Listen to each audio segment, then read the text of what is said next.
Bonjour mes chers frères, que la grâce et la paix de notre Seigneur Jésus soient sur chacun de vous et sur votre famille aujourd'hui et pour toujours. Amen. Je suis le pasteur Antonio Junior et je suis très heureux, très reconnaissant envers Dieu pour un jour de plus ici dans la présence du Seigneur. Je sais que tu arrives comme souvent ici fatigué, accablé, traversant beaucoup de difficultés, mais je veux que tu arrêtes un instant de te concentrer sur les problèmes, de t'inquiéter des choses de cette vie et que tu ouvres ton cœur à la parole du Seigneur. Amen. La Bible dit dans le livre d'Isaïe que la parole de notre Dieu ne revient pas sans effet, mais qu'elle accomplit tout le but pour lequel elle a été envoyée. Alors, lorsque Dieu prononce une parole, il a pour but que cette semence porte des fruits, mais le problème ne vient pas de la semence, mais du terrain qui la reçoit. C'est pour cela que Jésus a raconté une parabole appelée la parabole du semeur. Il dit qu'un homme s'est mis à semer dans son champ. Il a commencé à jeter des graines partout où il allait. Soudain, la semence est tombée au bord du chemin. Un oiseau est venu et l'a mangée. Puis, elle est tombée parmi les épines. Elle n'a pas eu la force de pousser, de se multiplier, de porter du fruit. Ou alors, elle est tombée sur la pierre, et le soleil est venu et a brûlé la semence. Jésus a dit que cet homme a semé dans un champ où la terre était fertile, et alors cette semence est descendue, elle s'est enfoncée, elle a pris racine et elle a porté du fruit, produisant 30, 60, 100 pour un. Frères, laissez-moi vous dire une chose, si Dieu trouve un seul cœur qui reçoit la parole, l'absorbe et la met en pratique, cette seule personne porte des fruits, et encore plus de fruits pour Dieu, elle devient un arbre fruitier, un arbre qui porte beaucoup de fruits et dont les feuilles ne se flétrissent jamais. C'est ce qui est écrit dans le psaume numéro 1, justement parce que cet arbre est maintenant planté près des ruisseaux d'eau. Vous savez ce que cela signifie? La présence du Saint-Esprit de Dieu. Frères, je loue le Seigneur parce qu'en ce moment de prière du matin, de prière du soir, c'est le moment où le Saint-Esprit a coulé, tout cela parce que j'ai obéi à la voix du Seigneur. Dieu a touché mon cœur il y a de nombreuses années pour commencer ce moment et je suis tellement heureux quand je vois vos commentaires disant que la parole d'aujourd'hui a touché votre cœur, que c'était exactement ce dont vous aviez besoin d'entendre aujourd'hui parce que cela montre, frères, que le Saint-Esprit est en train de couler parmi nous. Amen. À la fin, je veux prier pour vous, je vais oindre mes mains avec de l'huile et je crois que Dieu va accomplir des miracles merveilleux, mais pas seulement pendant la prière. Dans la parole d'aujourd'hui, Dieu va parler à beaucoup d'entre vous. Amen. Je vais te montrer ici aujourd'hui le secret de la véritable prospérité. Je vais aussi te montrer pourquoi beaucoup de personnes n'arrivent pas à prospérer et je rappelle que je ne parle pas seulement d'argent, je parle de tous les domaines de ta vie. Il y a des personnes, mes frères, dont la vie est tellement désordonnée que tu pourrais leur donner tout l'argent du monde. Elles dépenseraient tout, elles gaspilleraient tout. Il y a des personnes dont la vie intérieure est tellement déséquilibrée qu'elles peuvent se marier une fois, 2 fois, 3 fois. Elles n'arriveront jamais à réussir leur mariage et alors elles vont rejeter la faute sur le mariage. Elles vont toujours rejeter la faute sur l'autre alors que le problème est en elles. Alors, je veux parler de ces choses aujourd'hui. Je sais que l'Esprit Saint a beaucoup à faire ici aujourd'hui. Il a touché mon cœur très fort. Je ne veux pas que tu partes d'ici, d'accord? Rappelons que le soir, à 6 heures, j'ai mis la prière du soir, ça a été merveilleux. Toi qui n'as pas encore participé, viens participer avec nous.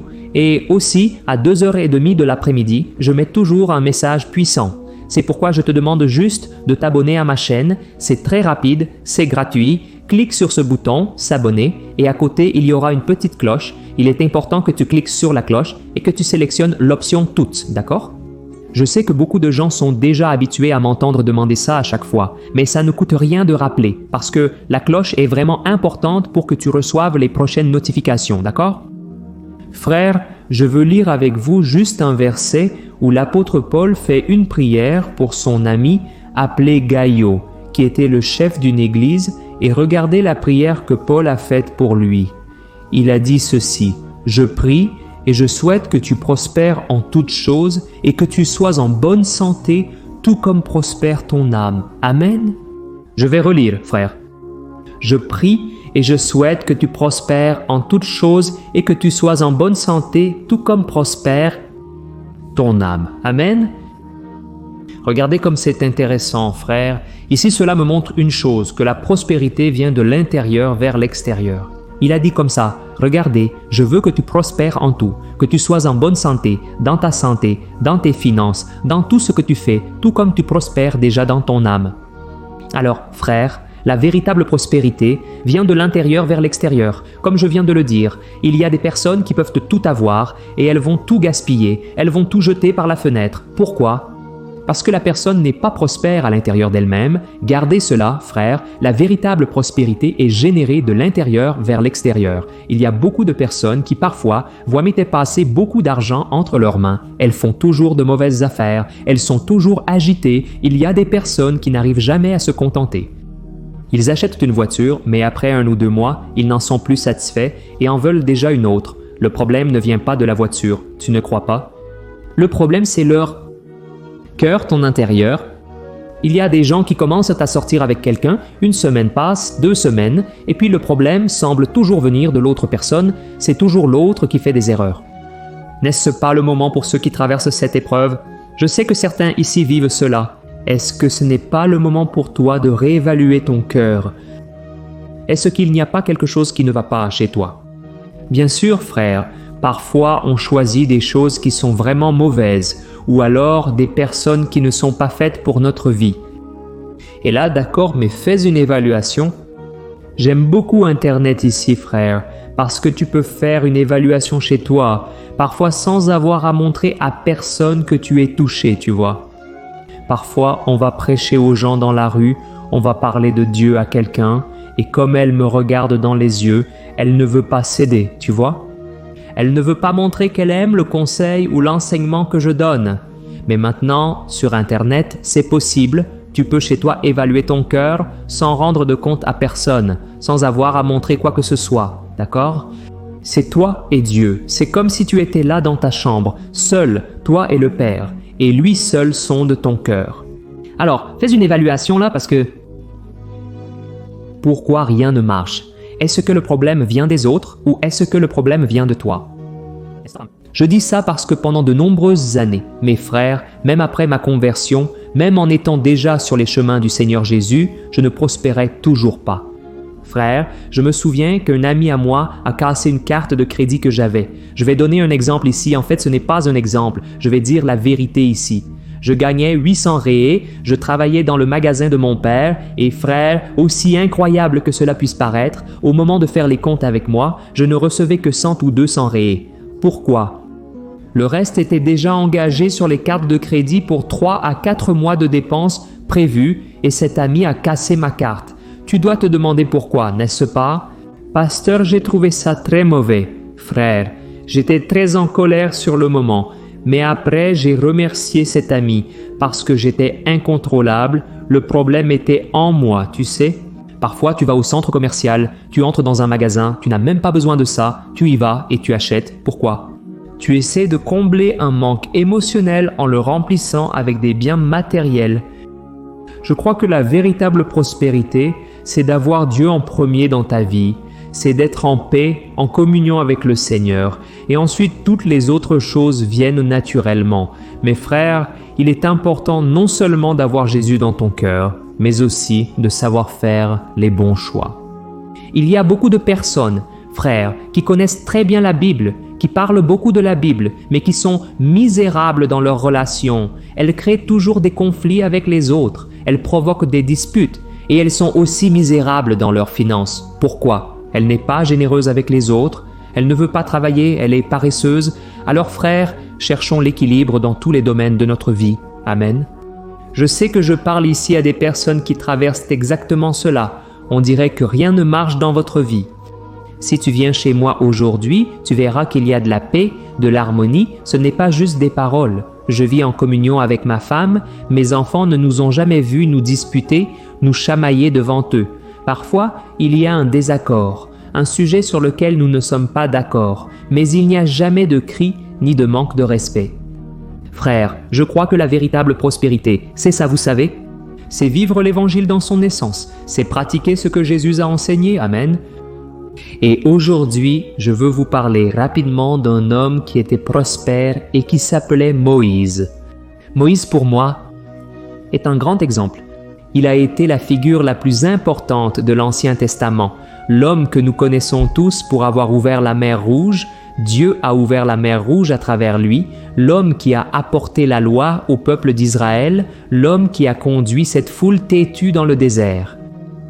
Mes frères, une chose qu'on entend rarement dans les églises et à laquelle on prête très peu d'attention, c'est le cœur de Moïse.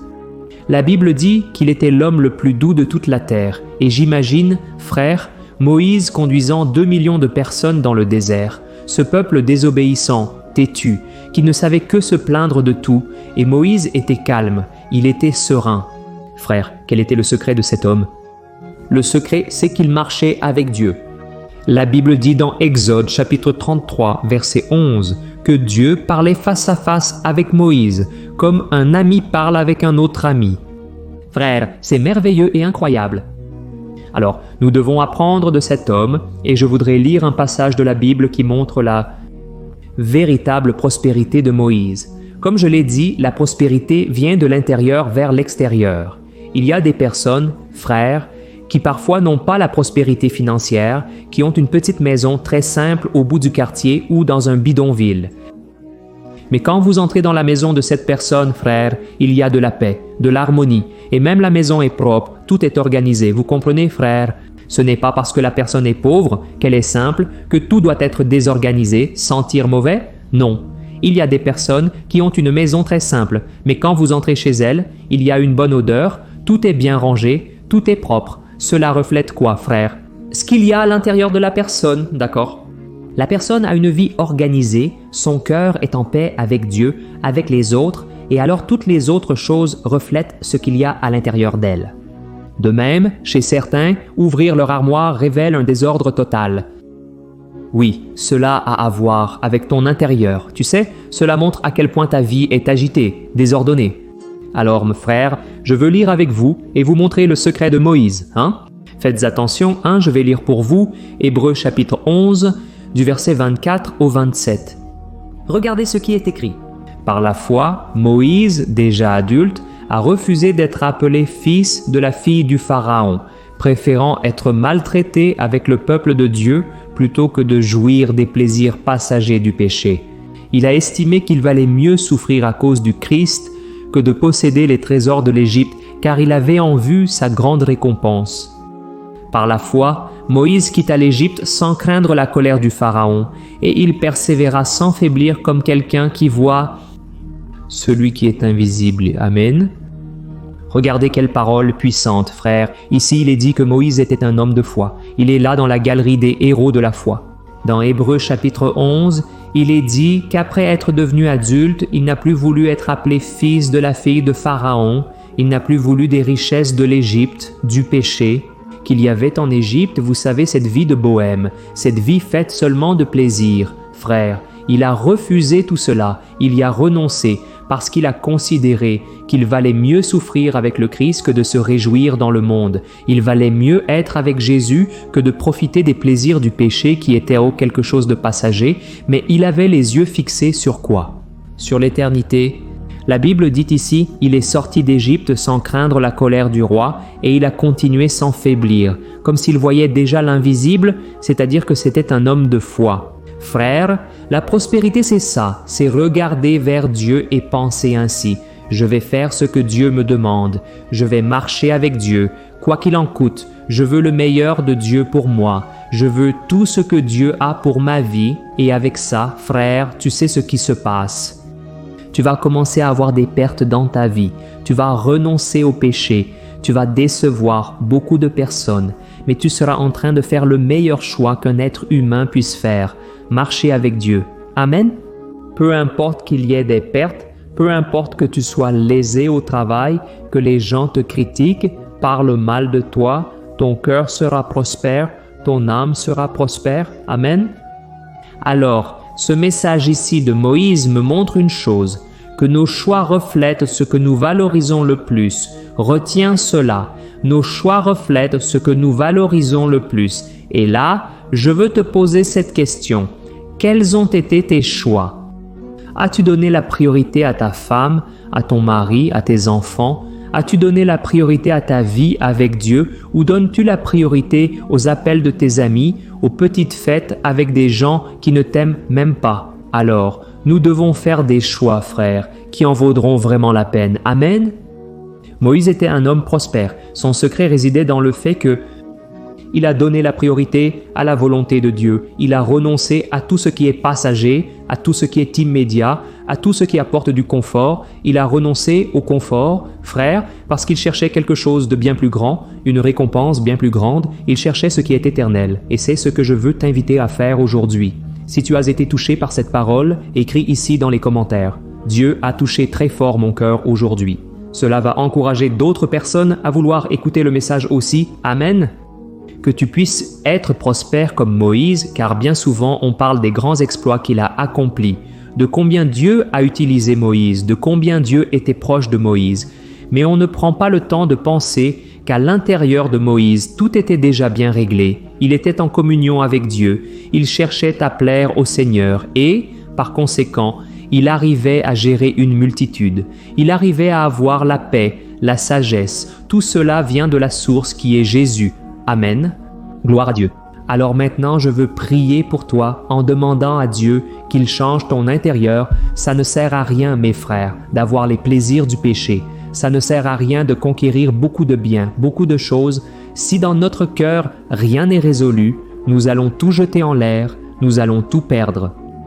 Dieu veut changer ton intérieur, car si le changement commence de l'intérieur vers l'extérieur, il n'y a rien que Dieu ne puisse faire dans ta vie. Amen. Tu seras vraiment prospère dans tous les domaines parce que Dieu a maintenant trouvé un cœur malléable, un cœur disposé à obéir.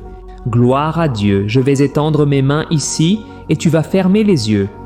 Si tu as une partie du corps qui te fait mal, une maladie ou même une douleur au cœur, tu vas poser tes mains sur ta poitrine et tu vas recevoir cette prière au nom de Jésus et prie aussi, ouvre ton cœur. Amen. Bryans.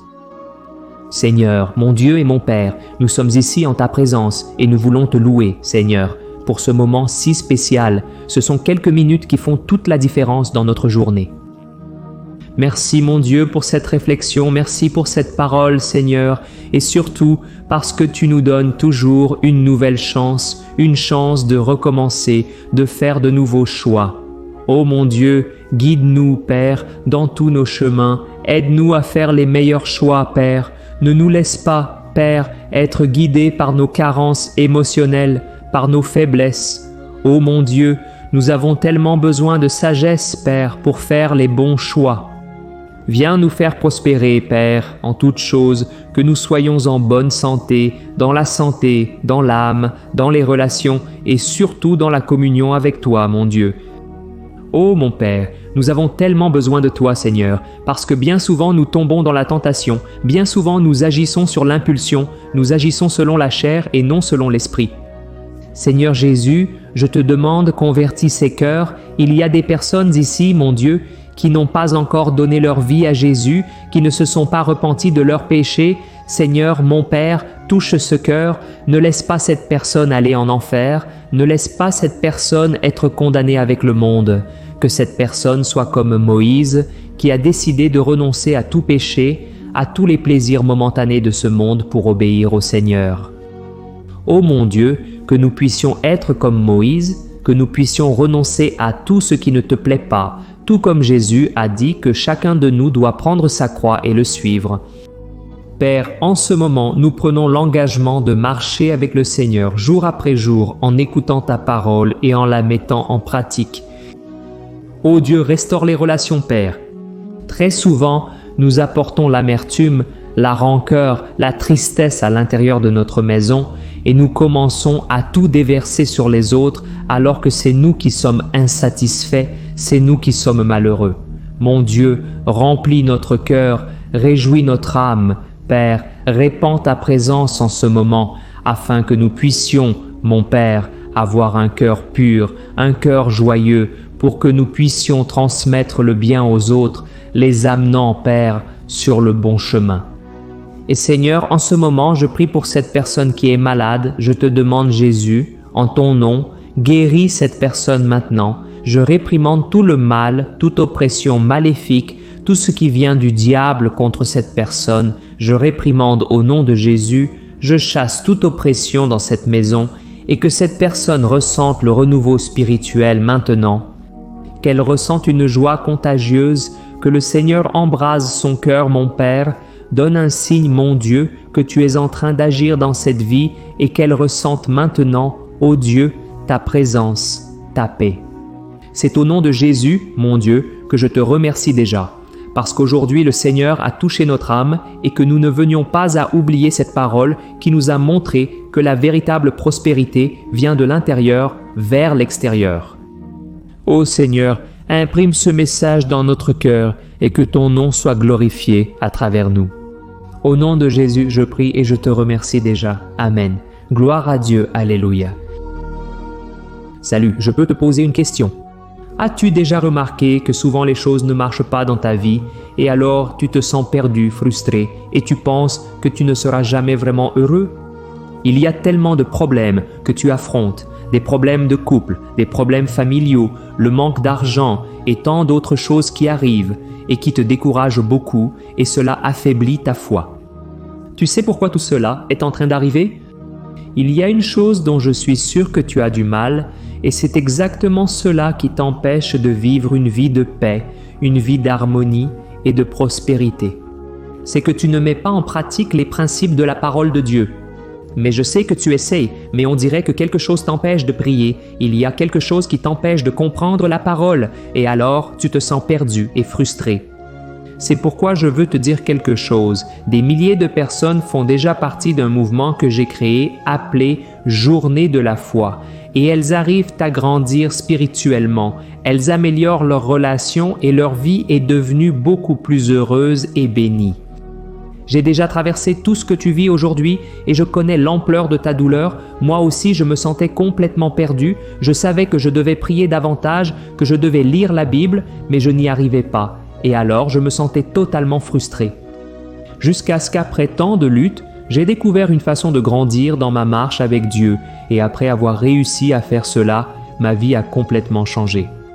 La transformation a été si grande qu'aujourd'hui je parviens à aider des milliers et des milliers de personnes chaque jour. C'est pourquoi je veux que tu prennes d'abord un engagement avec toi-même et aussi avec Dieu, que tu vas suivre tout ce que je vais te dire ici dans cette vidéo, d'accord? La première chose que tu dois faire, c'est prier et lire la Bible de la bonne manière pour qu'elle entre dans ton cœur et apporte le changement que tu désires tant et qu'elle change aussi ton comportement.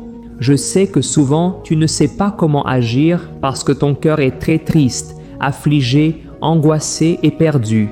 Je sais aussi que souvent tu es frustré parce que tu n'as pas la force d'aller de l'avant. J'ai aussi vécu comme ça pendant de nombreuses années et je sais exactement ce que c'est. Jusqu'à ce que je commence à voir la parole de Dieu d'une manière simple et pratique. Et ce parcours a transformé ma vie au point qu'aujourd'hui, je suis ici à aider des milliers de personnes à trouver la paix, l'harmonie et la direction. Frère, je ne pouvais pas garder cela seulement pour moi. Je ne pouvais pas retenir cette connaissance. Et c'est pourquoi j'ai écrit 3 livres qui sont la base pour que vous appreniez cette façon simple et pratique de chercher Dieu et d'obtenir des résultats dans votre vie. Le premier livre, c'est Le moment avec Dieu. Il va nourrir votre esprit d'une telle manière que vous allez ressentir un très grand désir de chercher Dieu. Dans ce livre, vous allez comprendre la parole d'une manière très simple et cela va renforcer votre foi.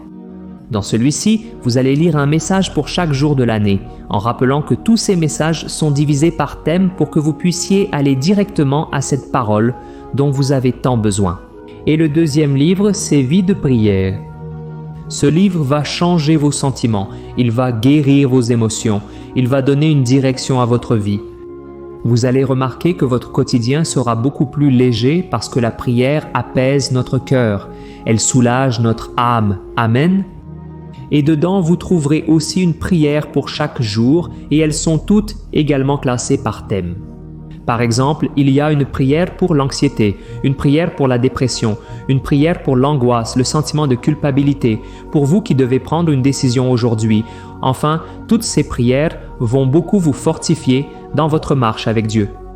Et enfin, il y a le livre Minutes de paix. C'est le livre qui va changer vos attitudes et il va vous guider pour que vous ne vous sentiez plus jamais perdu, d'accord? Le livre Minutes de paix, il vient avec des tâches faciles et rapides à mettre en pratique dans votre quotidien. Après tout, la Bible dit que la foi sans les œuvres est morte. Amen. Et comme je veux que vous ayez tous accès à cette nourriture spirituelle quotidienne, je mets ces 3 livres à disposition au format numérique pour que vous puissiez y accéder où que vous soyez, que ce soit sur votre téléphone ou sur votre ordinateur, et tout cela, frères, pour un prix totalement abordable. Vous contribuerez également à ce que notre ministère atteigne encore plus de personnes avec le message de l'Évangile. Alors, il vous suffit d'accéder au site worldwideweb.journeedelafoi.com.brésil qui apparaît juste ici à l'écran, ou alors vous pouvez cliquer maintenant sur le lien qui se trouve juste en dessous de la vidéo dans la description, d'accord? C'est très rapide, c'est sécurisé et vous allez recevoir immédiatement mes 3 livres numériques dans votre email pour que vous puissiez commencer votre transformation dès aujourd'hui, d'accord? Alors cliquez sur le lien qui se trouve juste ici en dessous de la vidéo et que Dieu vous bénisse puissamment. Une grande accolade.